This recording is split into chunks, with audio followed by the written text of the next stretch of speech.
Assalamualaikum warahmatullahi wabarakatuh. Bismillahirrahmanirrahim. Nahmaduka ya ghafuru ya syakuru. Mashalli wa sallim barik ala sayyidina maulana Muhammadin wa ala alihi wa sahbihi asma'in nama ba'du. Ya, saya ulang lagi ya. Berarti Rasulullah adalah Rasul yang sukses membuat sarana orang kembali ke Allah, mengakui kudrahnya Allah dengan sarana apa saja. Melihat rumput, melihat hewan, dan hewan itu ya apa saja. Gabah itu apa saja, hewan yang melata di bumi apa saja, semua bukti kudrahnya Allah. Bahkan Rasulullah sukses membiarkan umatnya nggak ditunggui beliau tetap iman, mergo ditunggui konsep sing super gini kok Al-Qur'anul Karim. Jelas ya? Tapi caranya memahami ya seperti yang saya terangkan ini. Ya, saya baca lagi ya, yang jadi annal mu'jizati, pakai jama' mu'annas salim, annal mu'jizati al-madiyata, mukjizat-mukjizat yang sudah kelewat itu kanat khisyatan, bersifat fisik, tusyahadu bil absor, hanya bisa dilihat dengan mata kepala, karena qoti soleh wa aso Musa. Wa mu'jizatul Qur'ani tusyahadu bil basirah, sementara mukjizatnya Quran disaksikan dengan mata hati, dan setiap orang punya mata hati. Fayakunu man yattabi'uhu li ajliha aksar li annal ladzi yushahadu bi ainir ra'si yang qaridu bin qiradi musyahidihi walladzi yushahadu bi ainil aqli bakin yushahiduhu kullu man jaa badal awal mustamirron. Sesuatu yang dilihat dengan mata kepala, setelah para saksi ini meninggal, maka setelahnya mencari-cari, bisa percaya bisa enggak. Tapi mukjizat yang disaksikan mata hati, siapapun percaya dan sampai ila yaumil kiamat. Dan tentu Quran lebih unggul dalam hal ini. Dan insya Allah kita semua adalah ahli Quran. Yaitu harus punya kesimpulan falamma tabayyana lahu qala a'lamu annallaha ala kulli syai'in qadir. Sebagian ayat wa li ta'lamu annallaha ala kulli syai'in qadir wa annallaha qad ahata bi kulli syai'in ilm. Itu kenapa mukjizatnya Quran dasar. Itu yang gampang-gampang ya, melihat nyamuk, unta, kerbau itu yang gampang. Anda tak naikkan kelas sedikit menjadi agak ilmiah. Misalnya begini, kamu ahli falak. Misalnya kayak Batu Rehan ya. Itu pasti tahu kalau matahari dan rembulan dibikin Allah itu asyamsu wal qamaru bi husban, bahwa matahari dan rembulan dibikin ini untuk hisab. Walladzi ja'ala syamsa diya'a wal qamara nuran wa qaddarahu manazila li ta'lamu 'adadas sinina wal hisab. Sehingga ketika ternyata betul Samsiyah bisa dihitung menjadi tahun Samsiyah, yang oleh bahasa milenial disebut Masihiyah, Sayyidina Umar agak tersinggung. Sebetulnya yang namanya hisab itu tidak ada hubungannya dengan Masehi dan Hijriyah, itu tidak ada. Semua berdasar matahari atau apa? Rembulan. Lah sialnya yang Samsiyah ini oleh bahasa internasional disebut apa? Masihiyah. Makanya Sayyidina Umar marah terus bilang ya sudah kalau gitu Qamariyah bikin apa? Hijriyah. Jadi itu sebenarnya nama politik. Sebetulnya kalau objektif yang jadi ukuran ya Samsiyah sama Qamariyah. Berhubung ini sudah diambil tetangga partai sebelah, akhirnya ya kira-kira gitu. Jadi kira-kira seperti itu. Akhirnya kita namanya apa? Hijriyah. Apa Samsiyah sama apa? Hijriyah. Sebetulnya yang asli ya Samsiyah, Qamariyah, tapi nggak apa-apa lah. Dunia itu mesti ada politiknya. Lah yang repot orang-orang fanatik hukum pakai bahasa nasional, itu repot. Jadi misalnya kematian Yesus Kristus, itu mesti Batu Rehan kan nggak percaya. Akhirnya ditambahi kematian Sibeh. Karena kalau bilang iya kan percaya. Makanya ditambahi apa? Sibah, karena menurut orang Islam berkeyakinan Nabi Isa itu gak terbunuh, maka ditambahi apa? Sibah. Saya dulu pernah usul, karena beliau itu kalau manggil bahasa itu bude, jadi saya pernah sowan usul. Mbok ditulis gini saja, Mbah. Kematian Yesus dalam kurung katanya. Tapi mungkin terlalu vulgar ya, jadi akhirnya dibikin apa? Sibah ya? Di kalender Kudus kan apa? Sibah ya, ditambahi Sibah. Ya nggak apa-apa lah, yang penting keyakinannya masih benar gitu. Jadi masih benar. Kalau usulan saya terlalu ekstrim, kasih apa? Ya karena memang begitu kan, kita berkeyakinan Nabi Isa itu gak terbunuh. Wa ma qataluhu wa ma sholabuhu walakin syubbihalahu. Jadi ini saya teruskan ya. Ini paling masih seperempat jam ini.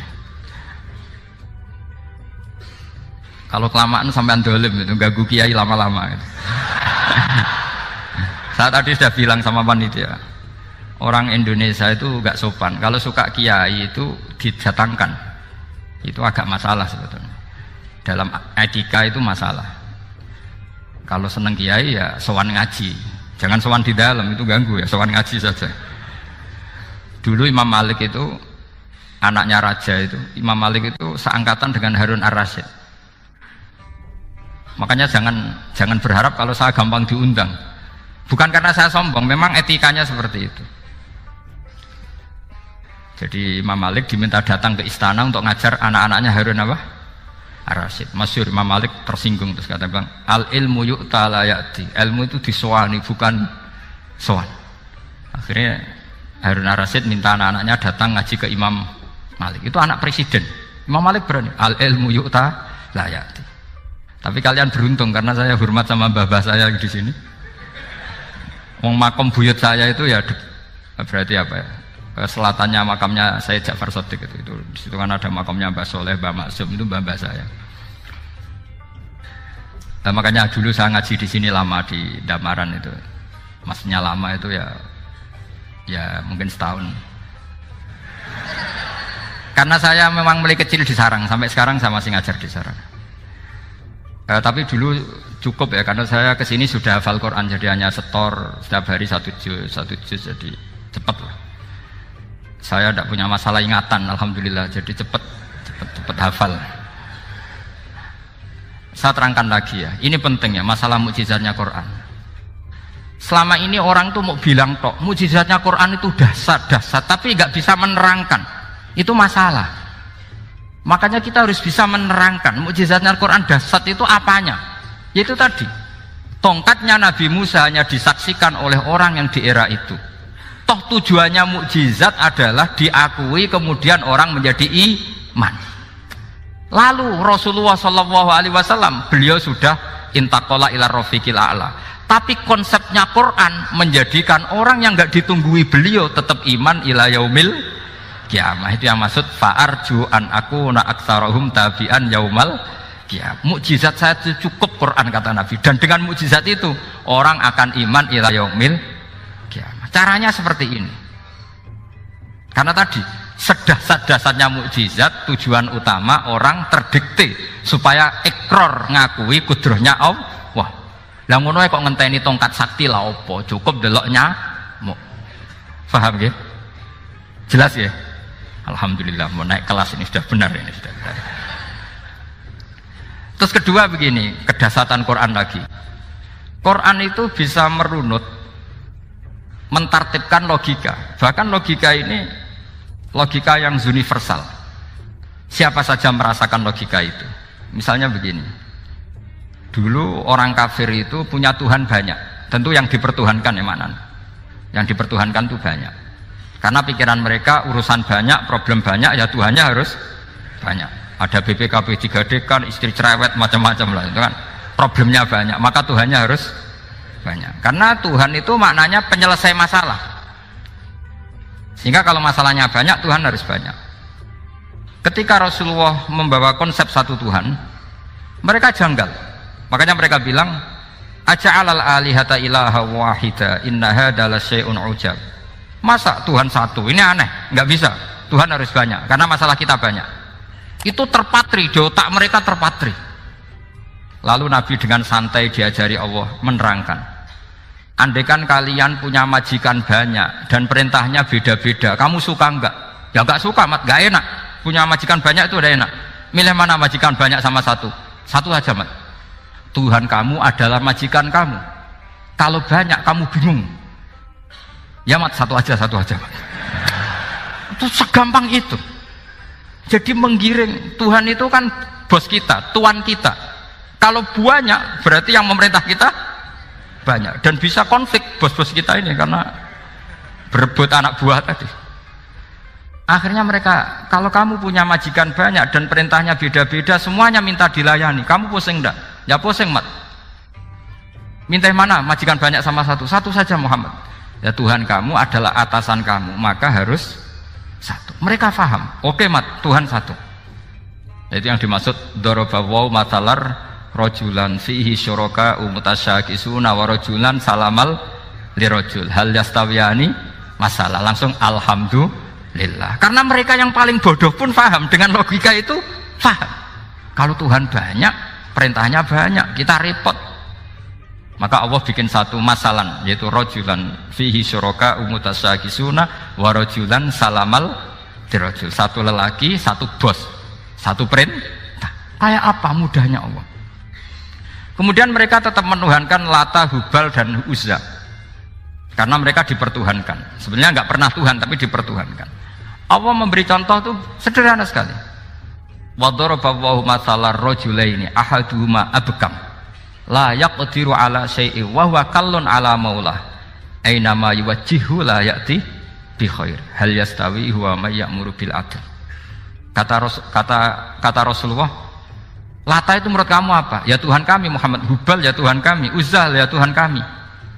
Lalu kalau mereka kotor ya saya mandikan, kalau hidungnya coplok ya saya tata. Terus kata Rasulullah begini, kamu mau nggak punya budak atau pembantu yang buta, tuli, bisu? Kamu mau nggak punya pembantu loh ya, pembantu itu budak zaman dulu. Kamu mau nggak punya pembantu yang buta, yang tuli, yang bisu? Wah gak doyan, Mat. Gak apa pembantu ngono. Lah pembantu saja kamu tidak mau yang gitu, kok malah punya bos begitu? Orang yang tuli, yang bisu, yang kopok, jadi pembantu saja nggak layak, kok malah jadi pangeran. Paham ya? Arca dan berhala itu kan nggak bisa apa-apa. Kamu mau gaji ngasih THR pembantu yang kopok, bisu, picek? Mau? Wong jadi pembantu saja nggak sah, kok mau jadi apa? Tuhan atau jadi majikan? Jadi Allah bikin contoh gampang sekali. Wa daraballahu mathalar rajulaini ahaduma abkam la yaqdiru ala syai'in. Enggak bisa apa saja. Wa huwa kallun ala maulah, anane ngrepoti tok. Aina ma yuwajjihu la ya'ti bi khair. Tapi intinya berpikir seperti tadi itu salah, bahwa kalau saya berjasa banyak harus mendapat apa? Ini cara berpikir orang-orang Khawarij. Begitu juga era Sayyidina Umar, era Sayyidina Utsman, Ali. Itu juga ngalami orang-orang yang ekstrim. Misalnya begini, saya contohkan korban-korban ekstrim yang real. Sayyidina Ali itu masyhur, dia punya musuh besar namanya Muawiyah. Karena permusuhan ini tidak bisa dihindari. Jadi kalau dalam fikih Islam ini, anak-anak saya ajari fikih, kalau orang mukmin membunuh orang mukmin itu hukumnya dosa besar apa kecil? Besar. Itu di bab kisos. Tapi orang fikih itu unik. Di fikih itu ada kitabus siyal namanya. Di takrib ada kitabus siyal. Dan di situ ada penjelasan mangkutila duna mali fahuwa syahid. Orang yang dibunuh karena membela hartanya atau keluarganya, itu dia mati syahid. Kalau dia posisi membunuh, maka malingnya atau penjahatnya muhaddarun damu, nggak punya hak nuntut kisos karena dia anggap nggak ada artinya darah. Nah sekarang begini, suatu saat ada garong ke rumah Anda, ingin membunuh Anda karena ingin mengambil harta Anda. Anda ingin ingat status mukminnya atau status garongnya? Terus kamu mau dibunuh diam aja? Saya tidak mau membunuh orang apa? Mukmin atau membunuh orang muslim. Nah, kesulitan yang dialami Sayyidina Ali seperti itu. Orang-orang Khawarij cara berpikir enggak, Ali ku geblek. Wong mukmin kok pengen mateni wong mukmin. Muawiyah ya geblek pisan, wong mukmin kok pengen mateni orang mukmin. Padahal suasana sudah kacau. Ketika seorang penjahat mau membunuh yang punya rumah dan yang punya rumah ingin membunuh penjahat, itu namanya mukmin bentrok sama orang mukmin. Apa orang benar sahibul hak ingin mempertahankan haknya? Tidak sampai saya tanya. Itu sahibul hak, yaitu yang punya rumah, ingin mempertahankan haknya. Meskipun dalam duel ini kadang terjadi pembunuhan. Nah di sini ini ya, ulama ahli sunnah menyebut masalah ijtihadiyah. Kelompoknya Sayyidina Ali mempertahankan nyawanya meskipun dengan cara membunuh pasukan Muawiyah. Pasukan Muawiyah juga mempertahankan nyawanya meskipun harus membunuh pasukan Ali. Zaman itu susahnya ijtihad seperti itu. Tapi orang Khawarij cara berpikir enggak, ini biang keladi masalah itu Ali sama Muawiyah. Akhirnya mereka malah rapat, ya sudah dua-duanya bunuh saja. Ya masyhur itu, akhirnya Sayyidina Ali dibunuh oleh orang Khawarij.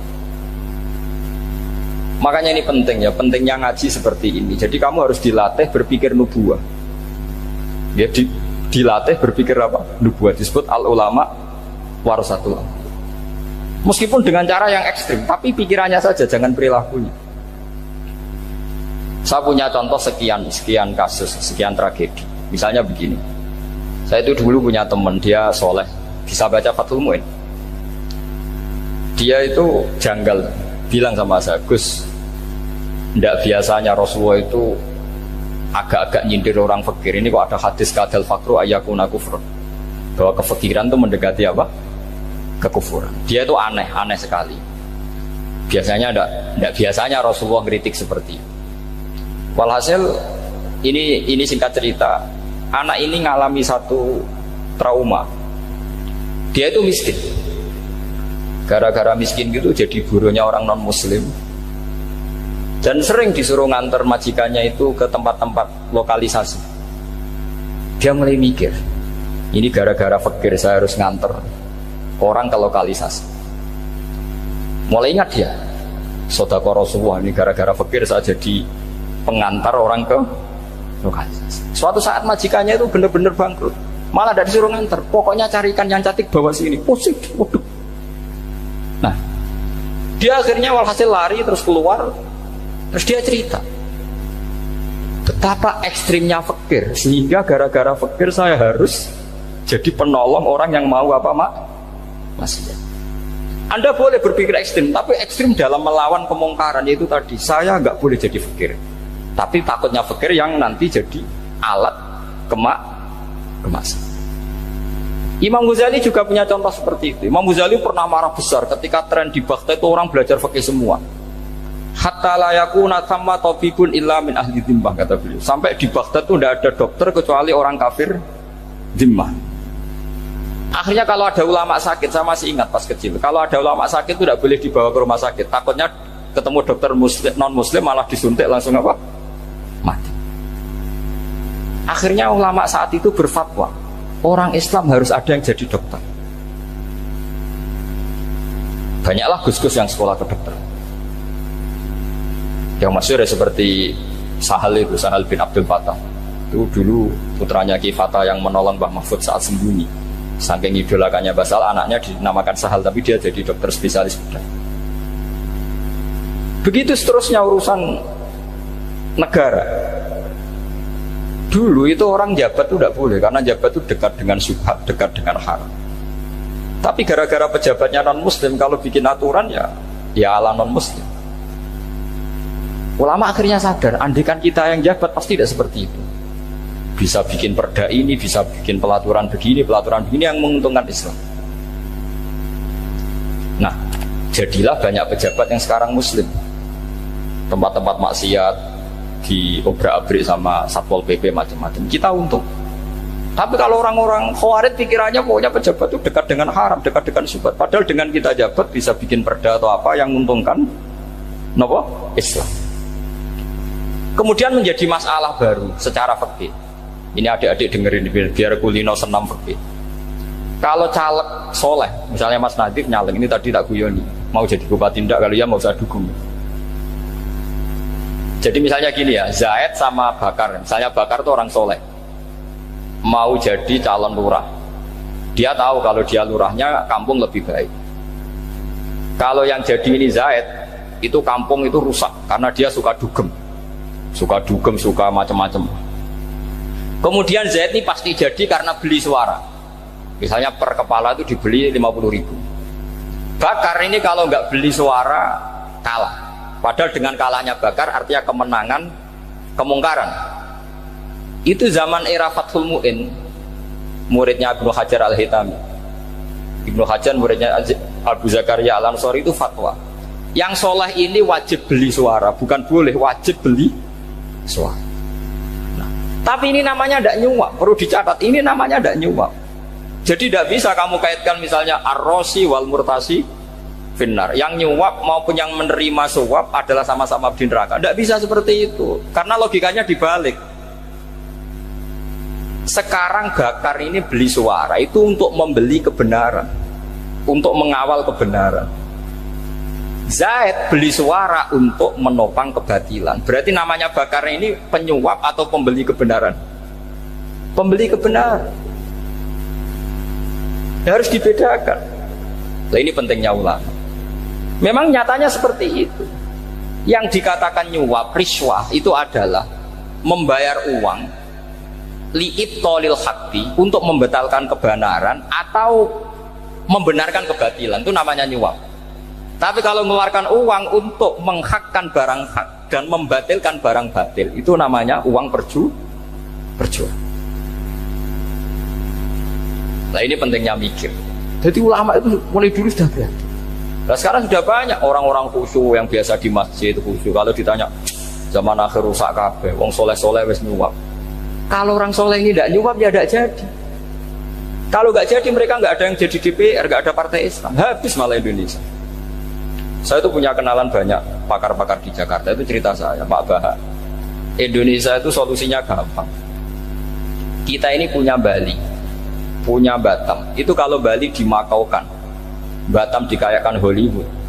Amerika kaya itu bukan karena hebat, pornografi dijual, tinju di Nevada itu dijual, di Las Vegas dijual, apa saja dijual. Kok tidak kaya itu gimana? Sementara Indonesia mau aur-auran gitu, sukan partai Islam.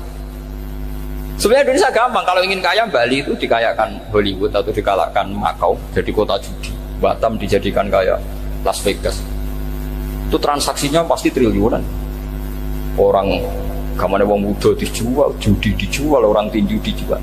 Tapi gara-gara ada partai Islam, nyari rumus solusi ekonomi itu yang tidak seperti itu, akhirnya kangelan, ya akhirnya rapati suka. Tapi barokah, tetap barokah partai apa? Yang menangnya caleg-calegnya rata-rata ya beli. Kalau tidak beli habis. Saya bukan menghalalkan nyuap, tidak. Kalau nyuap tetap haram ila yaumil qiyamah. Tapi kalau suratul masalah seperti ini kamu mengatakan suap, itu beda. Ini suratul masalah yang tidak ada kaitannya dengan suap. Asal lawannya batil ya. Kecuali lawannya sama-sama hak. Dua calon di kampung itu soleh sama soleh. Ini yang soleh bayar nggak boleh, karena siapapun yang jadi soleh itu nggak boleh. Makanya kalau cari musuh yang dolim biar halal ya. Iya, saya pernah ditanya seorang dosen, Gus, saya ini kalau baca sejarah perang Badar atau perang Uhud, yang saya tidak nerima itu satu. Kenapa setiap ghanimah harta orang kafir dan istrinya orang kafir kok disita orang Islam, dan yang perempuan jadi amat, kemudian juga digauli orang Islam, yang hartanya orang kafir juga jadi asetnya orang Islam, kok kayak garong. Dia tanya seperti itu sama saya. Terus saya jawab, kalau sampean ada garong dan kemudian bawa senpi, senjata api, kemudian garong Anda, penjahat Anda lumpuhkan, ya senpi itu harus Anda kembalikan. Monggo penjahat ini kagungan jenengan beto wangsul, karena ada milik Anda, harus dikembalikan. Wah, tidak bisa Bapak, kalau saya kembalikan pasti dipakai jahat lagi, dipakai kriminal lagi. Ya sama, kalau asetnya orang kafir dikembalikan ke orang kafir, akan menjadi aset kekafiran lagi untuk menghancurkan kita. Nah, perempuan juga sama. Perempuan itu alat produksi. Jika perempuan tadi dikembalikan ke orang kafir, maka kamu menolong populasi orang kafir. Ya seperti itu. Paham ya? Makanya disita dalam perang loh ya, tapi dalam perang yang legal. Nah itulah kenapa amat halal. Makanya di Quran itu illa ala azwajihim aw ma malakat ayman. Paling enggak itu masih ada ulama atau pemikir atau ustadz siapa saja yang bisa memahami logika apa? Islam. Nanti kalau ulama ini sudah meninggal, orang akan mencibir Islam dengan cara mengatakan Islam itu jahat, yaitu menyita hartanya orang kafir dan istrinya orang kafir setiap kali terjadi perang. Karena pemikiran ini pasti sama-sama kutubnya, sama-sama ekstrim. Jadi ini penting saya katakan. Makanya masyhur itu perdebatan Sayyidina Ali dan Muawiyah ini. Ini saya kutip sedikit. Ini ya sama-sama berpikir ekstrim, tapi ekstrim yang baik. Walhasil dalam satu kerja bakti di Masjid Kuba, itu ada sahabat namanya Ammar. Ini di depan umum, ini penting. Kalau dalam ilmu hadis di depan umum ini penting, karena nanti menjadi mutawatir. Beda dengan hadis yang Nabi ngendikan sama 1-2 sahabat, namanya hadis ahadi. Di depan umum Nabi guyon gini sama Ammar, ya Ammar waihak taqtuluka alfiatul baghiyah. Ammar, kamu ini nasib kamu itu agak sial, karena nanti yang membunuh kamu itu kelompok yang tidak benar. Alfiatul baghiyah itu kelompok yang tidak benar. Itu disaksikan sekian sahabat. Walhasil suatu saat Ammar ini ikut perang dan ikut pasukannya Ali dan terbunuh oleh pasukannya Muawiyah. Seneng Ali. Walhasil Ammar ditemuin sama Ali. Ya Muawiyah, al-ana dhuhara bi anna fi'ati haqqun wa fi'ataka baghiyah. Sekarang kelihatan siapa yang benar. Saya yang benar, kamu yang salah. Kenapa? Karena Ammar kelompokku dan terbunuh oleh kelompok kamu. Padahal kata Rasulullah yang membunuh Ammar adalah kelompok yang salah. Tapi Muawiyah pintar sekali, dia jawabnya gini, laula kama kutila Ammar. Ammar terbunuh karena bela-belain kamu. Kalau kamu tidak nyuruh dia perang juga gak terbunuh kan. Jadi kamu ikut andil terbunuhnya siapa? Ammar. Tapi apa kata Sayyidina Ali? Idzan qatala Rasulullah Hamzah. Kalau teori itu Anda pakai, Rasulullah pun membunuh Hamzah. Sekarang Hamzah perang karena suruhan siapa? Rasulullah. Yang membunuh Hamzah siapa? Wahsy. Kalau teori itu Anda pakai, berarti Rasulullah pun membunuh Hamzah. Terus fasa kata Muawiyah, Muawiyah diam. Jadi fikih pun tuh diputuskan lewat pikiran ekstrim. Tapi bukan ekstrim yang merugikan orang lain. Ya, kalau merugikan orang lain namanya sudah la dororo wa la dirar, dia menyalahi aturan itu. Makanya saya pernah ngaji di sini dulu ketika tahun kemarin. Fikih-fikih Islam itu punya rumus, itu ya gara-gara pikiran ekstrim sebetulnya. Saya pernah nyontohkan adalah orang tuh kalau sholat jenazah itu mayitnya di depan. Itu ulama fikih tidak ada yang punya alasan. Mau hanya bilang gini, hakada wajadna salafan wa khulafan. Mulai dulu kalau nyolati mayit ya jenazahnya di depan. Kayaknya gitu saja, tidak punya alasan. Makanya ulama lain mengatakan tidak apa-apa jenazah di belakang, yang sholat di depan. Kenapa? Fa innaha laysat bimanzilatil imam. Memangnya jenazah imam harus di depan? Itu ya tidak ada yang bisa bantah. Bagaimana mungkin harus di depan? Oh enggak, imam kok harus. Yang harus di depan itu imam. Jenazah itu imam apa enggak? Enggak. Terus alasan kedua, sholat ghaib. Kalau ada orang mati di Surabaya, Mas Nadib di sini, sholat ghaib boleh enggak? Boleh. Jenazahnya di depan apa belakang? Di belakang kan? Berarti harus enggak jenazah di depan? Ya dia mau ngakeh yang jelas kalau itu.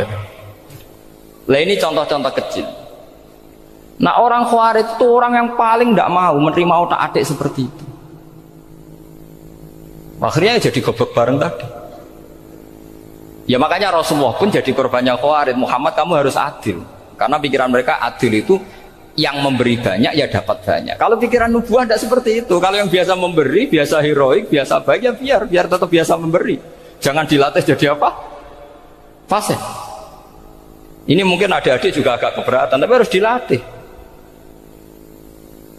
Makanya saya itu jadi kiai itu ya mulai kecil, anaknya kiai, putu kiai, saya itu yang mulang itu senang. Saya tidak pernah terlintas dikasih santri atau dihormati, ya enggak. Mungkin sampai mati agak terlintas. Ya pikiran saya sederhana.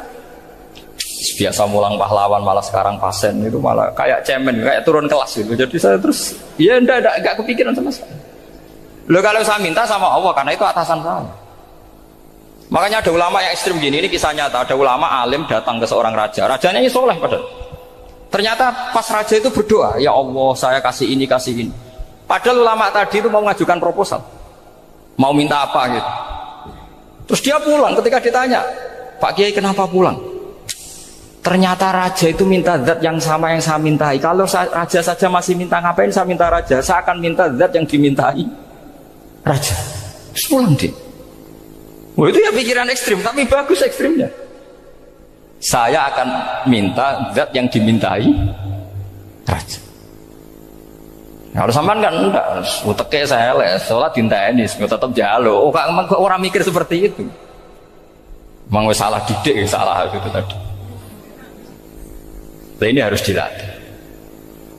Masyhur itu ketika Nabi pas Fathu Makkah itu, orang-orang Ansor komentari Nabi gini, ketika Nabi sangat happy di Mekah, sangat enjoy di Mekah, kata orang-orang Ansor, amar rojul fa'adroka durok fatun fi ahli wa ulfatun fi asyiroti. Namanya orang pasti happy kalau di kampung halaman. Jangan-jangan Rasulullah itu nanti hidup di Mekah lagi, karena Mekah sudah dikuasai orang Islam. Beliau pasti kangen sama keluarga, sama Mekah. Tapi ya sama, ketika Rasulullah mulai mengasih-ngasih itu, orang-orang Quraisy dikasih banyak, orang Ansor juga pikirannya seperti itu. Baru orang Ansor dilatih pikiran nubuwah, yaitu tadi. Mereka itu dapat kambing, dapat sapi, terus pulang. Kamu mendapat saya, milih mana? Milih Rasulullah Shallallahu Alaihi Wasallam. Sekarang kamu saya balik. Kamu punya kiai, kamu bisa memberi hadiah, memberi beliau. Suatu saat kiai Anda ini kaya raya, terus sering ngasih orang-orang yang nggak pernah berjasa. Kamu nggak pernah dikasih. Itu kalau pakai pikiran Khawarij, kiai ini salah karena ngasih orang yang tidak berjasa. Tapi kalau kamu pakai pikiran nubuah, enggak. Alhamdulillah saya tetap istiqomah memberi kiai itu. Dan alhamdulillah nggak dibales. Semoga balasannya di akhirat. Ya sudah seperti itu. Kalau pakai pikiran gengsi tadi seperti itu. Masa biasa memberi, sekarang posisi diberi, saya turun kelas. Jadi sebetulnya pikiran ekstrim itu boleh, tapi untuk yang seperti ini bukan ekstrim yang tadi. Makanya ini disebut al-hujjat. Al-hujjat itu satu logika yang bisa mematahkan asumsi awal. Ini saya harap santri-santri matolek, putra maupun putri berpikir seperti ini. Sehingga sama. Jadi misalnya sekarang dibalik, kalau ada orang NTT yang masih non muslim, itu orang kafir yang harus dibunuh atau orang kafir yang harus didakwai. Mesti pikirannya itu, kalau Nabi itu ya semua yang didakwai Nabi dulu orang kafir. Nah, ketika Nabi di Mekah itu pertama ketemu orang kafir itu dibunuh atau didakwai? Didakwai. Ya berarti pilihan sekarang ya didakwai, bukan dibunuh. Nah soal perang itu beda dengan membunuh. Ada janjinya, ada macam-macamnya, terus nggak ada solusi, itu baru ada perang. Jadi kalau sudah dibalik-balik gitu, makanya kata ulama-ulama, Khawarij itu pasti salah. Pasti salahnya adalah kalau orang tidak benar ya dibenarkan, bukan dibunuh. Kalau setiap orang kafir dibunuh, Nabi kapan jadi nabinya? Karena orang kafir habis. Jadi metode bil hikmati ada, metode hasanah ada, karena orang kafirnya sudah mati. Terus pertanyaan kedua, kalau Nabi harus ekstrim ngapain? Yang ngawal Jibril, halnya Israel lebih efektif.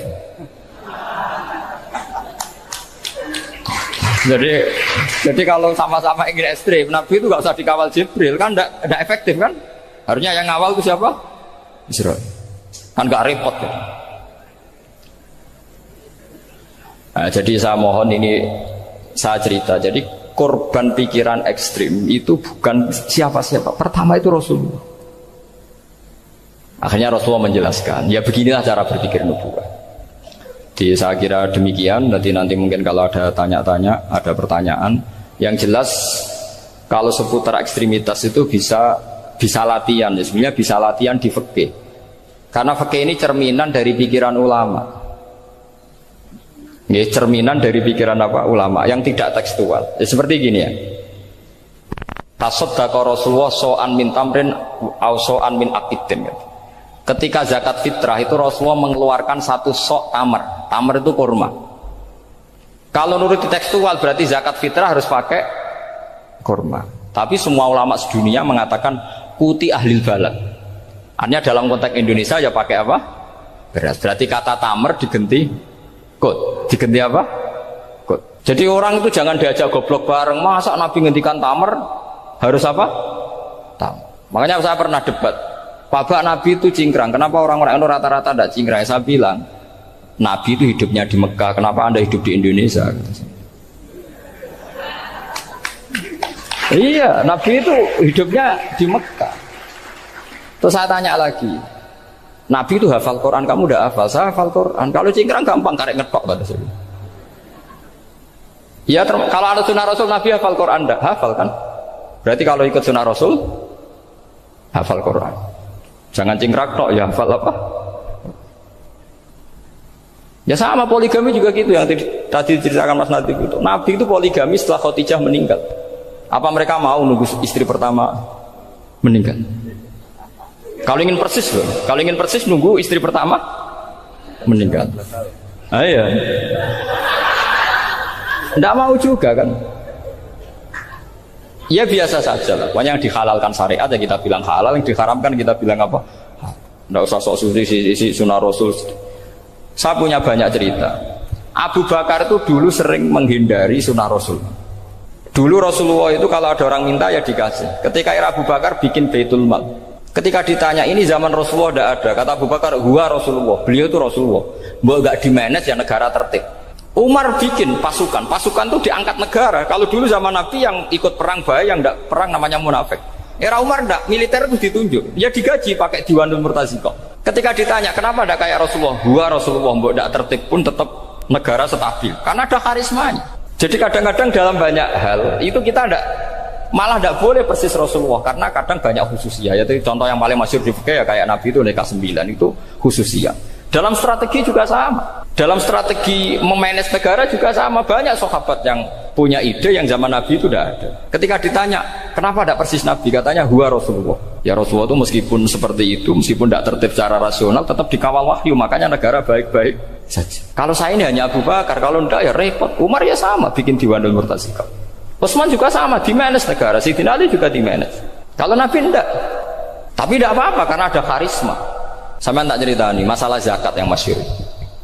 Orang paling bakhil sekalipun, paling kikir sekalipun itu zaman Rasulullah bayar zakat. Karena pikirannya setelah zakat dikasihkan Rasulullah mendoakan. Khudh min amwalihim shadaqatan tutahhiruhum wa tuzakkihim biha wa sholli alaihim inna sholataka sakanul lahum. Era Abu Bakar enggak. Sorry ya Abu Bakrin, dulu kita zakat sama Rasulullah karena didoakan beliau. Kamu hanya Abu Bakar, saya tidak mau zakat. Ya sama lah seperti orang dipimpin ulama-ulama karismatik. Orang dipimpin Badola itu tidak usah metai, santri sudah nurut. Dipimpin Usman Nazif, gak bikin pelaturan, habis pondok. Kalau tidak ngancam, gak gini, ditakzir, gak gini, habis. Zaman Badola dehem tok santri wedi. Mas Nazif dehem enggak ada. Nah, makanya Rasulullah itu tidak banyak bikin pelaturan. Rasulullah itu kalau mau perang itu hanya bilang sahabat, saya besok ditantang Abu Sufyan di sini. Saya mau perang. Oh itu sahabat ikut semua. Orang melihat wajahnya, melihat karismanya sudah tertarik ingin menyelamatkan beliau. Kita tidak akan ridho Rasulullah keluar sendiri. Kalau Abu Bakar ya enggak. Pertama Abu Bakar pidato sudah sopan. Saya memimpin kamu. Ini qad wulitu walastu bi khairikum. Saya ini memimpin kamu, tapi bukan berarti saya yang terbaik. Jika saya benar maka dukunglah. Kalau salah ingatkan. Itu pertama orang-orang bilang apa? Fa wa la utimannaka bisayf. Nanti kalau Anda salah tak ingatkan pakai pedang. Ya karena hanya Abu Bakar bukan Rasul. Jika diaturlah ini ada militer, ada pengawal, ada Baitul Mal.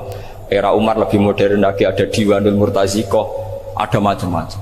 Ya Rasulullah nggak ada. Nah sekarang orang sidik-sidik muni sunnah Rasul, padahal ada sunnah Rasul yang khasnya Rasulullah sebagai nubuwah. Khasnya Rasulullah sebagai apa? Nubuwah. Coba Nabi itu istrinya 9, semuanya cerita tentang tahajudnya Nabi, witirnya Nabi. Apa kira-kira Mas Nadif kalau punya istri 4 ceritanya tentang tahajudnya Mas Nadif? Kan enggak. Nah, jadi saya mohon, sebetulnya pikiran-pikiran ekstrim itu karena enggak mau belajar. Enggak mau belajar. Kalau mau belajar itu kata Imam Ghazali itu dalam kitab Imla, Al-Imla fi Iskalatil Ikhya itu. Fal ma'ani awsa'u minal ibarat. Yang namanya ma'ani itu awsa'u apa? Minal ibarat. Jadi yang fal ma'ani awsa'u minal ibarat. Jadi yang namanya makna itu lebih luas minal apa? Ibarat. Nah, ini contoh yang paling nyata ya Sayyidina Ali. Ketika Sayyidina Ali perang sama Muawiyah, itu Sayyidina Ali bilang sebaiknya Muawiyah kirim delegasi, mediator. Saya juga kirim mediator. Terus orang-orang khawarid karena tadi tekstual. Mahadha ya Ali. Ini apa ya Ali? Lam yujad fi kitabillah. Aturan mediator itu tidak ada di Quran. Bahwa kalau kita perang harus ada mediator itu tidak ada. Terus Sayyidina Ali baca ayat wa in khiftum shiqaqa bainihima fab'atsu hakaman min ahli wa hakaman min ahliya. Jika lelaki dan perempuan suami istri terjadi shiqaq, terjadi konflik, maka suami kirim satu mediator, yang pihak perempuan juga kirim mediator. Terus Sayyidina Ali ngendikan wa amru Muhammad a'dhamu min amri rajulin wa imra'atin. Urusan umat Muhammad lebih serius ketimbang urusan hanya sekedar suami dan istri. Maka kita butuh hakam, butuh mediator. Baru 4.000 orang Khawarij tobat mengikuti pikirannya Sayyidina Ali yang tidak tekstual. Sama seperti zaman Rasulullah. Ketika Rasulullah mau perang Badar, saya ini mau perang Badar kata Rasulullah, musuh saya itu 1.000 lebih, kalian hanya 313, apa kita teruskan? Itu sahabat langsung bilang gini, saya itu hafal teksnya, idzan la naqulu laka kama qalat banu Israil fathhab anta wa rabbuka faqatila inna hahuna qa'idun walakin idhab anta faqatila inna ma'akum muqatilun. Ini kelihatan sekali bahwa para sahabat sudah ada tekstual. Orang-orang Bani Israel ketika melihat Musa katanya sakti dan orang dekat Allah, itu cara berpikir orang Bani Israel gini. Walhasil ada perintah supaya Musa itu merangi kaum Jabarin. Orang Jabarin ini gagah-gagah, pikirannya orang Bani Israel, Musa kami itu sakti dekat Allah, ya sudahlah sama Allah saja sana, tak tunggu di rumah kabarnya. Itu kan sama dengan santri semedit, roh kiai ini suga, kiai aku suga, serasa tak pikir kan seperti itu. Ya sama seperti itu, Nabi ku kekasih Allah, mesti perang menang, serasa tak ewangi mesti menang. Fadhab anta wa rabbuka faqatila inna hahuna qa'idun. Sudah kamu berangkat saja sama Tuhan, tak tunggu di rumah. Tapi apa kata para sahabat Ansor ketika Nabi minta supaya mereka dukung di perang Badar? Langsung bilang, idzan la naqulu laka kama qalat banu Israil. Kita tidak akan bermental kayak Bani Israil. Ini tekstual pada enggak. Mereka punya mafhum, punya pikiran. Cara Mas Nadi punya kreatif. Bahwa ini mental yang bejat, kita tidak akan meniru seperti itu. Itu sahabat. Jadi dulu sahabat itu makna di Quran juga ada tekstual. Jadi bisa memahami. Nah sekarang orang memaksa semuanya harus tekstual. Ya meskipun tadi jangan terlalu liar terus menjadi liberal.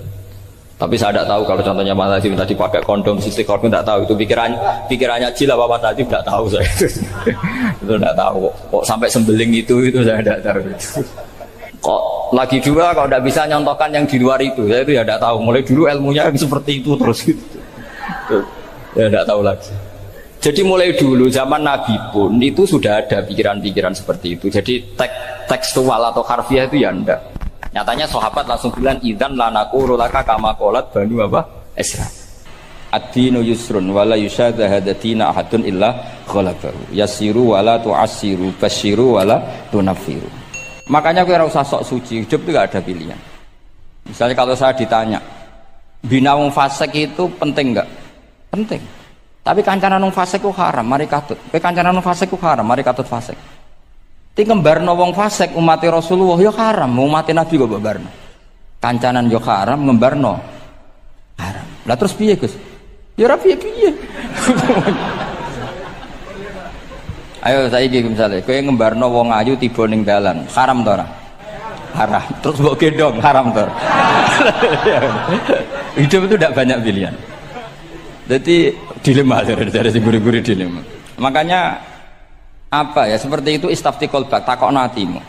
Motive nulung iku nulung apa sahabat? Ya sudah seperti nggak ada pilihan. Motivem kancanan wong fasik iku mergo enak kancanan wong fasik. Delok dangdut pantes apa pantes. Apa motifmu didik? Ayo rata-rata ke kancanan wong fasik motifmu didik apa enak kancanan wong fasik? Enak. Haram berarti. Ya seperti itu. Memang banyak sesuatu yang apa? Makanya banyak ulama ngendikan banyak perilaku duniawi yang menjadi amal ukhrawi karena niat. Juga sebaliknya banyak perilaku ukhrawi yang akhirnya menjadi duniawi juga karena niat. Makanya niat itu diatur sedemikian rupa. Nah, ini juga sama. Duduk tasahud akhir. Ayo. Duduknya dulu, duduk tasahud baca sholawat. Itu satu paket. Makanya al-at-tasek wal asir wal hadi asar at-tasahud wa qu'uduhu wa sholat ala nabi sallallahu alaihi wasallam. Fatasahudu mongko te tasahud wa qu'uduhu lan lungguh tasahud.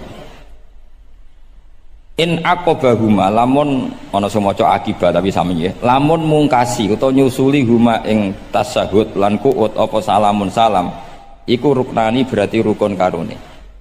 Jadi tasahud yang diakhiri salam itu berstatus rukun. Berarti tasahud awal berstatus sunnat karena tidak diakhiri salam. Jadi nak wonten tiyang traweh kok 4 rakaat langsung salam itu enggak bisa dikatakan batal karena statusnya tasawuf awal nopo sunnat. Yeah. Tapi kalau tarawih itu sudah monggo kalau tarawih itu sudah menjadi alamiah, jadi biasanya ulama berdebatnya begini, ini dengerin ya. Kata tarawih itu alamiah apa implementasi dari Qiyamul Lail? Ayo jawab. Tarawih itu alamiah apa implementasi dari Qiyamul Ramadan? Kalau kamu katakan Qiyamul Ramadan, maka ada orang tarawih langsung 4 rakaat tanpa tasyahud awal, harus kamu katakan sah karena tasyahud awal berstatus sunnah. Tadi kan dikatakan tasyahud yang wajib itu yang diakhiri salam, berarti tasyahud awal sunnah. Di mana-mana kalau sunat boleh ditinggalkan. Yeah. Tapi ada ulama yang agak ekstrim mengatakan begini cara berpikir, tarawih itu alamiah. Alamiah artinya yang dikatakan tarawih, yang dikatakan tarawih adalah sholat 2 rakaat dengan 1 salam. Paham ya? Artinya kalau 4 rakaat dengan 1 salam itu namanya tidak tarawih. Paham ya? Makanya seperti itu tuh ya gak usah diperdebatkan. Seperti gini, sampean kalau sholat witir aku yakin akeh sing batal, cuma pangeran maklumi. Aku yakin akeh sing batal tapi pangeran maklumi. Jadi disahno, kenapa sah? Dimaklumi Allah Subhanahu wa taala tadi. Kamu kalau witir kan 2 rakaat dulu. 2 rakaat setelah itu. Sekarang pertanyaan saya, ketika 2 rakaat kowe niat tembi. Wong niate witir kok genep. Ya kan? Apa? Lah pertanyaannya begini, ketika rakaat ini minal witri, kemudian orang ini ternyata nggak nerusno sing sak rakaat, itu sah sebagai witir apa sholat biasa? Loh ada nih gue, murid temu beling-beling ya, modelnya itu mau rasa ya. Tapi ya apa gak zaman akhir ya sahabat. Ndak, ketika 2 rakaat itu jenenge sholat witir apa ndak gitu saja pertanyaan. Orang oleh ngeper, jawabnya ngono tok. Ketika 2 rakaat itu witir apa enggak? Tidak.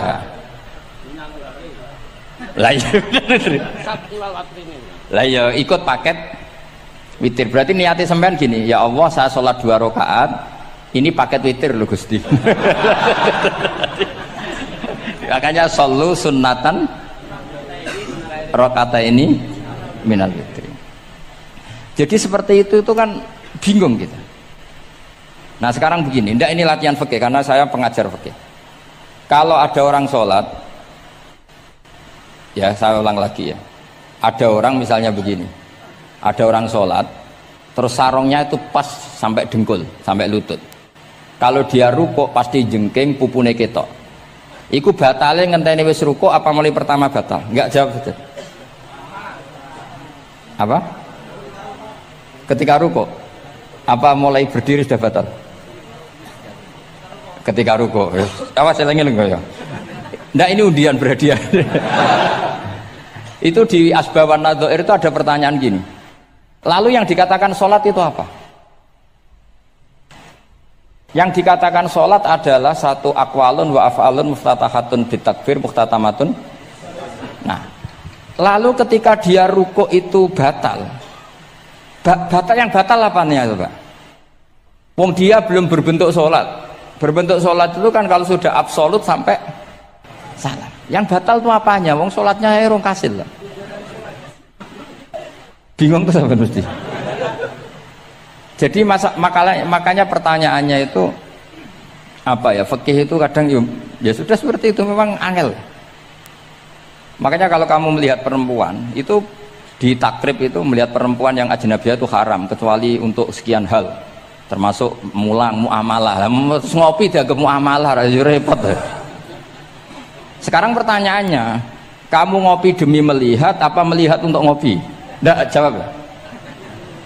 Lah anak niatnya ngopi, mestinya kan brewok lah ya di ngopi ini kan gitu. Cek bakule brewok, cek bakule komisen. Kopi enak. Nah yang kira-kira agak haram itu mesti begini. Saya sama Habib Ali jalan ke Jakarta terus ngantuk ngopi. Kebetulan bakule ayu insya Allah halal karena orang niat. Nak sampean kan gak apal. Wah sing pojok kono wae. Wah itu mesti haram itu tak jamin itu. Goblok ngopi kok ning kene ning kono wae. Kalau saya sama Habib Ali enggak. Jadi ya mlaku-mlaku ngantuk ngopi. Kebetulan bakule ayu. Ya terus mungkin wong soleh ya cepet ya ini bahaya ini. Nak pas umat soleh ya gitu. Kalau enggak pas, wah cocok ya. Lah mulai ngomong cocok itu masalah kan. Makanya pertanyaannya itu yang halal itu nazar li taklim apa taklim li nazar? Apa? Nazar, mbok kowe semuni. Jadi itu masalah-masalah fikih memang. Makanya kalau berteman orang fasik itu hati-hati ya. Kalau itu kamu lihat umatur Rasulullah Sallallahu Alaihi Wasallam yang perlu kamu selamatkan, yang perlu kamu bina, jenenge tarbiyatul fasik, membina orang fasik. Tapi kalau kamu memang bermental fasik, ini namanya mualah, berkawan sama orang fasik. Itu hukumnya langsung rubah. Kalau mualah ya haram, kalau tarbiyah sunnat atau bahkan wajib. Lah takok bedane piye? Gus, ya takok awakmu. Ya sudah seperti itu, enggak ada jawabannya sudah. Sing kok nang akhirat fayunabi hukum bima kuntum tak malun. Sing kok apa piyambak sing apa menghisab. Pun kula terusno nggih. Wa illa fasunnatani. Wa illam yaqib huma salamun fasunnatani. Terus ini aturan pokok fikih sebenarnya wa kaifa ada jaza. Sebetulnya aturan duduk itu enggak ada. Kamu duduk gaya apa saja itu sah. Wa kaifa ada lan hale kaya apa lungguh sapa wong jaza mengko wenang apa ikilah kuut. Terus tenggene lungguh teng napa? Tasawuf akhir misalnya kue silo ya sah. Gaya lungguh apa sah? Meskipun ya rada kurang ajar mau salat arang-arang wae kok.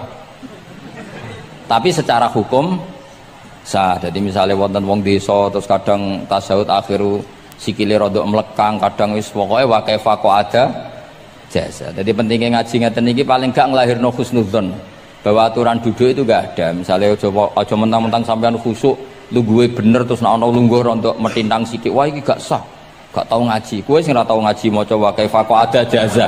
Aneh-aneh. Kowe sing ora tau ngaji wa kaifa ada jaza. Enak ora tau ngaji malah nuduh. Iso wae sing lungguhe ora bener ku wali malah lara kowe. Meskipun agak-agak ya ora. Wali kok lungguhe ngono. Tapi nek misale wali tenan kualat sampean. Wa kaifa ada jaza. Terus hukum itu penting. Sehingga kalau sampean haji tenggene Mekah niku salat itu umum macam-macam. Kula sing nganti saiki iskal tapi wis ora iso protes. Niku lho, Beb. Wong kuat ngadeg nggawa kursi nak salat kok lungguh. Nak teng Indonesia wong salat lungguh ora ngentosi bener-bener lemah. Ning Arab gak kuat nggawa kursi. Salate lungguh. Engko nak ngarep iku sofa kosong, kursine digawa. Ya lungguh meneh. Batinku lungguh kursi ngalor idul kuat kok salate. Nak teng Jawa iku anggere ngape mati cek salat ngadeg. Kursine enteng. Jadi ya kalau mboten ngerti nih. Ada lagi yang orang Arab, mungkin Arab Bedui. Itu kalau ada yang nelpon, itu teleponnya dijupuk. Jap soli. Kalau aku dong ditakoki, Gus iku madzhab apa? Aduh, mbak yo ketoke madzhab goblok. Apa disalahno iku wong Arab? Wong Arab. Ora disalahno iku. Akhirnya debat. Soli iku pirang huruf? Ya telu nak cara nahwu nggih. Shot, lame sitok kan tasdid berarti telu. Telu wis batal lho. Batal. Pas. Yo kok pas. Seru wepet. Serepot-repot. Sementing sampean ngerti gitu. Terus salat iku wa kaifa ada jasa. Terus ngerti ngaten iki niati ben husnudzon mbek umat Rasulullah sallallahu alaihi wasallam. Nek sampean gak ngerti ilmu iku gampang suudzon. Lungguh kok ngono ning dinggon salat tasawuf akhir lungguhe yo ngene. Lah lungguh yang dilakukan Rasulullah itu bayangan ideal, standar ideal di tasawuf akhir duduke ya kaya Rasulullah sing ditirokno para ulama sampai guru-guru kita. Tapi ku tetap standar afdholiyah, standar utama. Tapi sakjane wa kaifa ada jaza. Jadi penting sanggep ae ben maring husnudzon. Di misalnya orang tasawuf akhir kok ambek swilo ngono wis. Anggap ojo terus aliran iki. Aja ngono sik. Iki bar ngaji Minhajut Thalibin lagi seneng-senenge praktek ngono. Tapi ya ora pati wali mesti. Wali kok kontroversi aneh-aneh. Cuma umpama ngono kowe aja langsung darani gak sah. Apa meneh nuduh aliran. Wis biasa wae, tapi aja praktekno nggih. Pokoke umume wong lah ben gak kontroversi. Tapi kalau ngadepi wong liya tetap kita keyakinan wa kaifa ada jaza dengan duduk gaya apa saja sah. Kados sing teng Arab yang gendut lho Beb nak salat kan sikile di slujungno. Mergo jajal tahiyat kados umume tiyang nggih geblek kula nate ora wong gendut nata wetenge kan gak iso. Dadi lungguh sikire to bujur. Lah mergo jajal praktekno guling tenan. Nah niku takbire ya wa kaifa ada jaza. Tapi Pak Ngangan ya ora sopan, wong sowan pangeran kok ngono iku terus piye? Lah ya Pak ini baru kayak ngaji gitu terus wong niku ben gampang husnudzon ambek umat Rasulullah sallallahu alaihi wasallam. Mergi kita tuh gak mungkin bayangno donya ideal itu ora mungkin. Kok jeneng roh tiyang tawaf ngono semua macam-macam.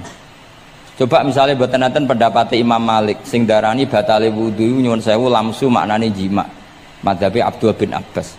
Lah sampean tawaf ya mesti rasah, mesti kedemek wong wedok.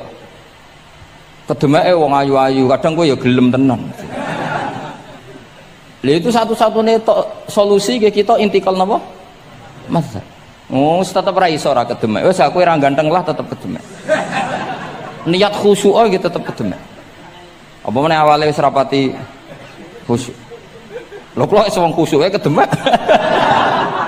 Kalau nanti tawaf pas haji, kalau haji tahun 2012 nomor 13 bar tawaf beb niku tok sa'i ku untuk bojone wong ya. Dadi ndekne nyangka aku bojone dicekeli pundakku. Wong tawaf wong lanang kan ngomong kan dari belakang kan sama semua. Bareng terakhir didelok, lho jebule ora. Piye gitu. Lah aku ya ora krasa lagi usul pangeran coba. Aku coba bayangno kok sampeyan terus krasa mboten. Wah ngenyek wong niku ngenyek wong. Mboten kula pas niku intenan eling pengiran tenan gak krasa ana sing nyekel. Pas niku lho bos sak teruse ra pokoke pas niku mergo iku beb tawaf kula nu 2:30 esuk. Ya sak fase-faseke wong nak yamono wae eling pengiran to beb dadi pas khusuk-khusuk. Nganti ana wong nyekel iku gak krasa. Bareng par tawaf lho jebule wong wedok bojone wong. Wah matane wong. Mulane Quran nak ngelingno kita iku napa? Faman farada fihinnal hajja fala rafasa wala fusuqa wala jidala fil hajj. Jadi potensi fase ku malah pas haji. Fil haji fi ku ing dalem. Lah kok mboten sebuti teng Arab niku wong nak mboten haji iku wajahe ditutup nganggo cadar. Tapi nak pas ihram malah wajah wajib dibuka. Iku wis mari uji nyali tok. Kula nate dikonco khusuk tenan nggih, khusuk alim. Niku nate di kesempatan ngambung Hajar Aswad. Pas sampai ngambung, pas entuk detik ngambung, pas ana wong Turki wayu pas ngambung. Niku cerita teng kula, cara tak terusno, Gus. Iku ora kena Hajar Aswad. Kena pipine cah wedok niku. Lho pangeran niku kok iso detiknya sama, Bu. Pas sampai ngambung, pas posisi Turki yo, wayu Gus. Lha iku wong alim eling anjune, ora eling Hajar Aswad. Rezeki wae. Mulane Hajar Aswad itu ngenes, mulane jare Hajar Aswad aku dhisik putih. Gara-gara dosane Bani Adam dadi ireng. Mane kata yang haji nangis kan termasuk niku, nyesal deh. Jebule wong sing rayu bojone tok wong nundune wayu kabeh. Sing bagian niku maksudnya. Dadi njen repot. Pangeran niku nguji ngoten faman farada fihinnal hajja fala rafatha wala fusuqa wala jidala fil hajj. Bener nak salat. Sak fasek-faseke wong pas salat iku mesti warung lanang-lanang. Salate ning masjid ngarepe wong lanang, pinggire wong lanang. Haji mboten. Masjid Haram, masjid paling suci sak donya, tapi itu uji nyali tenan. Kalau di kanca haji Beb tiyang Magelang khusuke sak poli. Selawase ra tau salat jejer cah wedok. Niku salat jejer cah wedok sing disuci-suci cah wedok. Nangis betul. Lah kula rapati khusyuk ya ora nangis biasa wae. Nangis. Lho sampean nek musim haji kan kredit. Dadi kanan kirine wedok ning ngarepe wedok. Dekne sujud gelem ra gelem kudu ning bokonge cah wedok. Sing ning cerita-cerita kitab lho, nak haji hujud ku ning bokong. Lha iku tebakan bokonge wedok. Nangis. Gus kula niku tiyang Magelang, sak urip-urip kula ora tau jejer wong wedok. Wong khusyuk. Katoke bakat dadi wali, katoke wong khusyuk. Nangis bar haji. Gus kula napa hajine mboten ditampi kok nate ngalami sujud. Aku piye ben ngandani wong khusyuk bingung kok ngandani wong khusyuk. Ngongkon istighfar ndekne ra salah wong kepeksa. Ngongkon nikmati wong khusyuk kok tak kon nikmati. Lho cara sing takok sampean. Aku meni gayamu. Jawabnya gampang, cara sing takok sampean jawabnya gampang. Nggih piye? Paling gayamu apa? Iki sing takok wong khusyuk. Yakin sing takok sampean gayamu. Sing takok niku tiyang khusyuk mek nangis tenan nyesel. Memang haji itu unik, makanya Allah ngikatkan fala rafatha wala fusuqa wala jidalu fil hajj ing dalem pas nglakoni. Mencen uji. Jidal kayak ngoten. Ono wae sing mari muring-muring. Wis niat khusyuk, niat sabar bebe. Ono wae sing marai muring-muring. Memang ujian betul. Lho kula nek wis kecelok wong gak gampang muring-muring. Wis terkenal lah nek kula seneng guyon ra gampang muring-muring. Nate badhe niku Beb. Romyu tanggal 11. Umumnya haji Indonesia rak koblas zawal. Melok Beb teng rombongan tiyang niku. Wareng tok Mina wonge diding-diding. Iki ajaran napa Romyu kok koblas zawal? Nabi ku ora tahu. Romyu koblas zawal. Nabi mesti Romyu ba'da zawal. Ngamuk-ngamuk. Sakjane kula nu mboten mutawif, kula mboten kaji gaet, mboten kaji tenan nganggo dhuwit. Nak gaet diamuk wajib meneng ya. Engko iso di PHK nak. Akhire kula ngomong ngene. Akhire kula dijono Pak Bak sampe sing ngadepi. Ya Nabi ora tau Romyo qobla zawal tapi ora tau ngamuk-ngamuk koyo kowe ya. Pangkel opo. Lah ya Nabi ora tau Romyo qobla zawal tapi ora tau ngamuk-ngamuk koyo kowe ya. Repot. Akhirnya aku wah jari kaji oleh jidal wah akhirnya iya bodoh jidal raiso Kang pemene ngajak bojo wis geger tok kula di kanca ngajak bojo ya sing kancane sitok ngajak bojo wong Jogja Beb. Nah bojo sitoke niku Beb niku isuk-isuk gekno teh sing lanang isuk-isuk gekno teh kopi sing di bojo ora gawekno teh wong wedok apike ngono maksude jawabe sing wedok lha piye ijolan.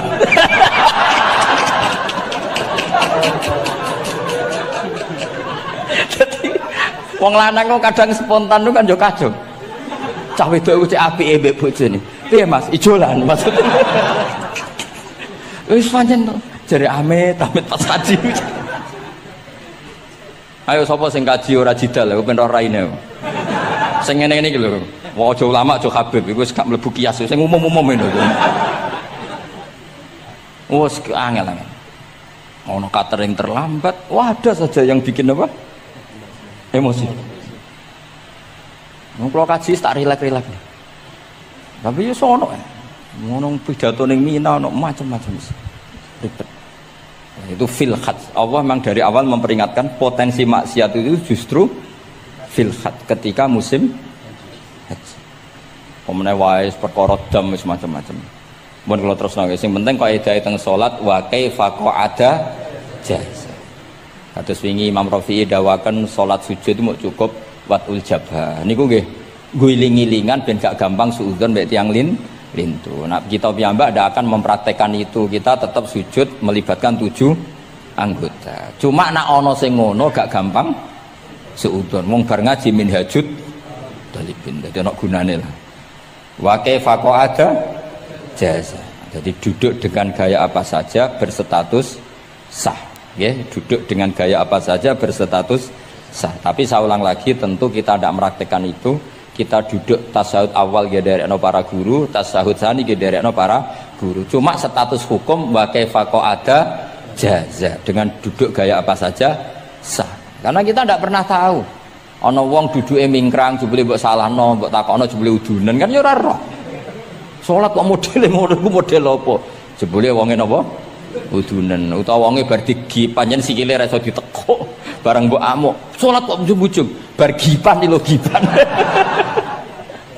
Kan tidak pernah tahu, makanya ini butuh perangkat hukum. Jadi wong alim butuh itu khazanah hukum supaya agama ini luas.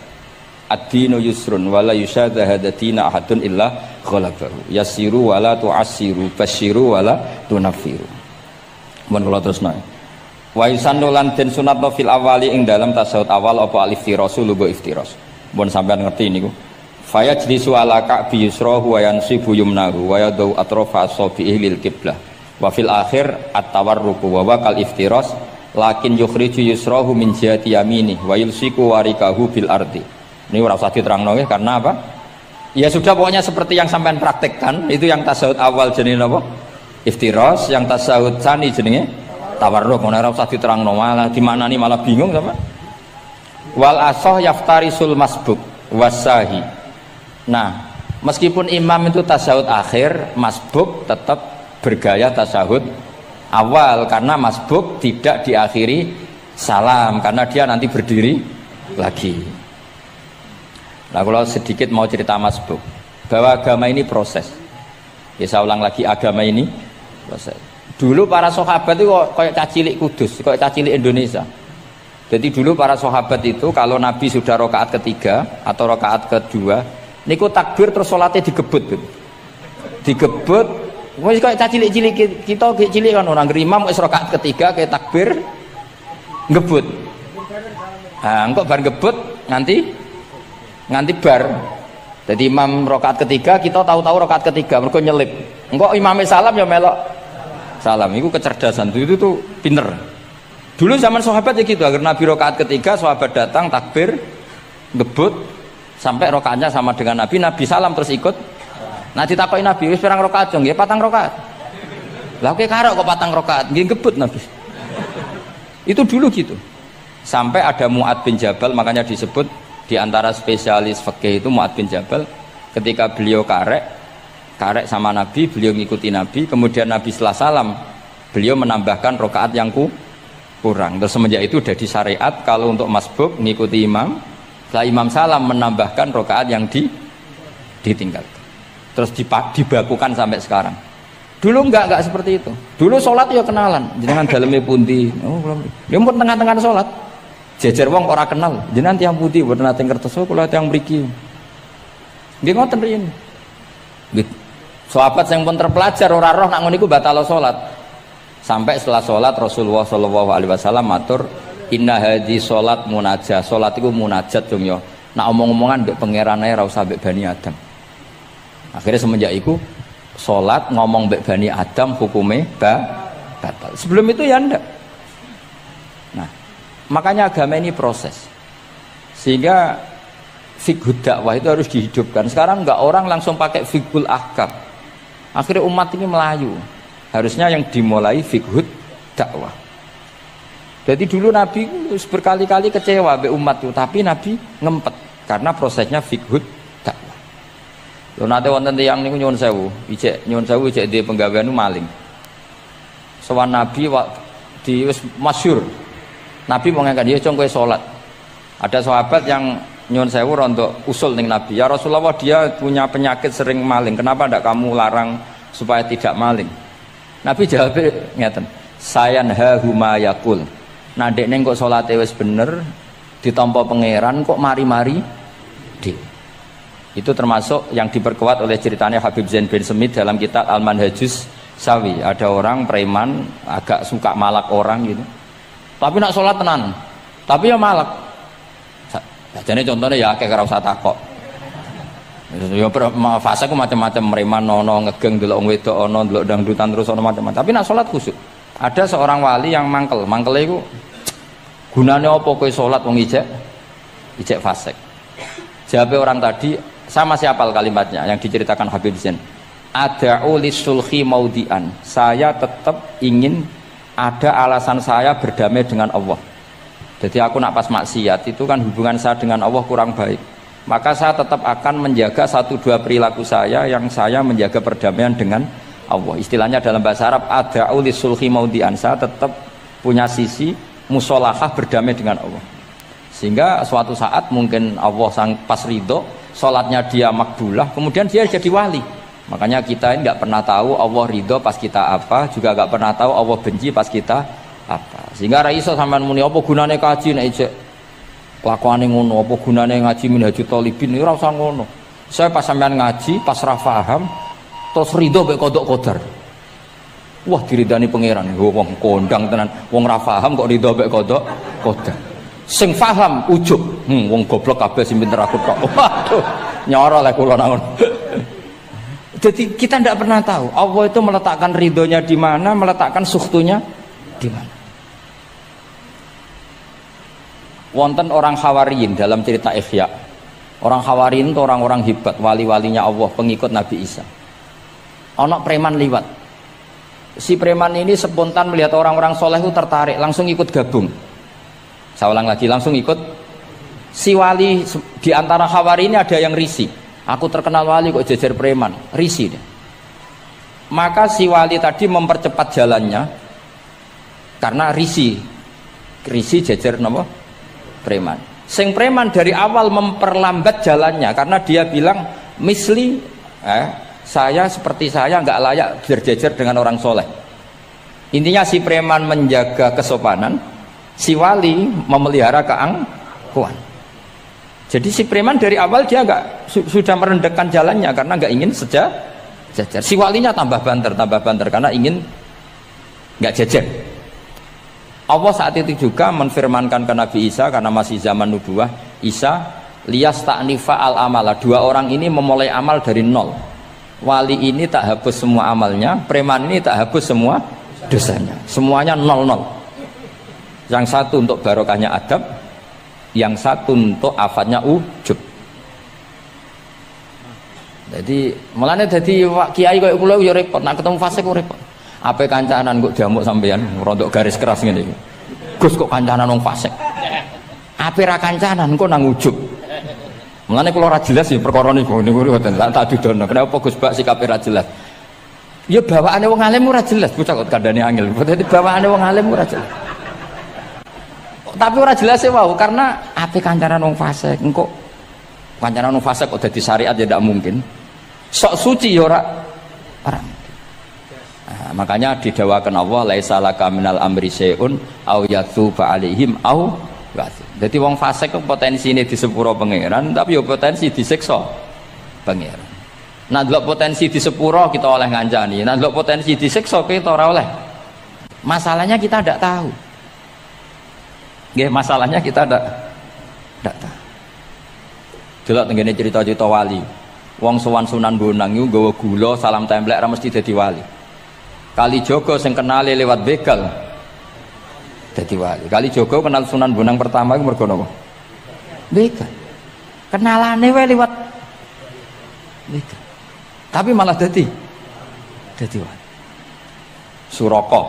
Suraka kenal Nabi ku perkara ape bacok. Mergo dekne ku ana sayembara sing iso nyekel Muhammad, ya tentu dijangkar wong sing ngomong wong kafir, sing iso nyekel Muhammad. Mulane dadi kiai ku bingung. Nak nyeritakno tarikh kok nyebut Rasulullah kan gak mungkin wong kafir kok kiai sayembara sing nyekel Rasulullah sallallahu alaihi wasallam dikei hadiah. Ya mosok wong kafir kok sayembarane muni apa? Sing nyekel Rasulullah sallallahu alaihi wasallam tak kei hadiah. Sing bacok Muhammad Rasulullah sallallahu alaihi wasallam tak kei hadiah kan mboten mungkin wong kafir kok muni ngono. Sing kiai sing bingung sing nyeritakno kiai apa muni? Sing nyekel Muhammad tak kei dhuwit. Muni Muhammad kan kadung ra kulino wong. Cara sampean dadi kiai ya milih ndi? Nyeritakno omongane wong kafir. Milih. Mulane kula kadang kiai ora di pilihan bahasa. Mergo mulane Imam Suyuti sopan-sopane wong, tapi nek muni Iqra ya Muhammad. Mergo iku satu-satunya kesempatan jangkar Kanjeng Nabi. Kan sing dawuh Allah Iqra. Lah mesti Iqra ya Muhammad. Mergo Allah sing dawuh ning Kanjeng. Tapi nek kita ning Kanjeng Nabi kan gak mungkin muni ya Muhammad. Sekamane ana sayembara, sapa sing iso nyekel Muhammad tak kei unta 100. Suraqah tertarik ikut. Tapi barokah iku, barokah kesalahan itu malah roh mukjizati Rasulullah sallallahu alaihi wasallam. Ketika pe baca napa? Ambis, sampai ping 3. Iki awale salah niate yo salah, tapi pangeran ngersakno untuk hidayah. Barokah salah iku roh mukjizati Rasulullah sallallahu alaihi wasallam. Ya ora roh, dunya iku ora roh. Ana wong saleh sak labah, amen jamaah sampai diarani hamamatul masjid. Tapi ceritanya seperti itu akhirnya semulane donga ya muqallibal qulub tsabbit qalbi ala dini, kita ndak pernah tahu. Ya sudah seperti itu. Paham ya, tapi ya kita tentu ngikuti syariat wa kullun muyassarun lima khuliqalah. Mohon kula terusno. Qultu al-asah ad-dhammu. Terus sing donga sing diwaca teng tasyahud nggih kula waca bismillahirrahmanirrahim. Qultu al-asah wa anna Muhammad Rasulullah sabata fi sahih Muslim wa alam wa aqalli salat ala nabi sallallahu alaihi wasallam Allahumma sholli ala Muhammad wa ali wa ziyadah ila hamidum majid tumeka maring hamidum majid. Berarti kados kita napa Allahumma sholli ala sayyidina Muhammad wa ala ali sayyidina Muhammad kama shollaita ala sayyidina Ibrahim wa ala ali sayyidina Ibrahim terus sampai fil alamina innaka hamidum majid. Dan ini sebagai penutup kalau badhe cerita kalau ada kitab namine Hasyatut Turmusi. Hasyatut Tarmasi atau Turmusi ini karangannya Syekh Mahfud Termas. Beliau adalah murid Sayyid Abi Bakar apa? Syato Sohibul Li'ana. Terus guru dari Basim Asyari. Beliau teman dekatnya Habib mbahnya Habib Anis. Berarti Anis bin Alwi bin Ali. Jadi temannya Sohibu Simtiduror. Itu beliau cerita tahiyat itu adalah perwujudan dari dialognya Allah kalian Kanjeng Nabi. Terus ketika Kanjeng Nabi dugi Sidratil Muntaha, nggih, ketika dugi napa? Sidratil Muntaha, Nabi maos napa? At-tahiyatul mubarakatus sholawatut thayyibatu lillah. Mun Nabi mandek terus dijawab kalian Allah, assalamu alaika ayyuhan nabiyyu wa rahmatullahi wa barakatuh. Allah mandek. Terus Kanjeng Nabi niku mboten kepengin saking senenge teng umate bahwa kebahagiaan itu hanya untuk beliau. Saking sayangnya teng umate. Terus ditambahi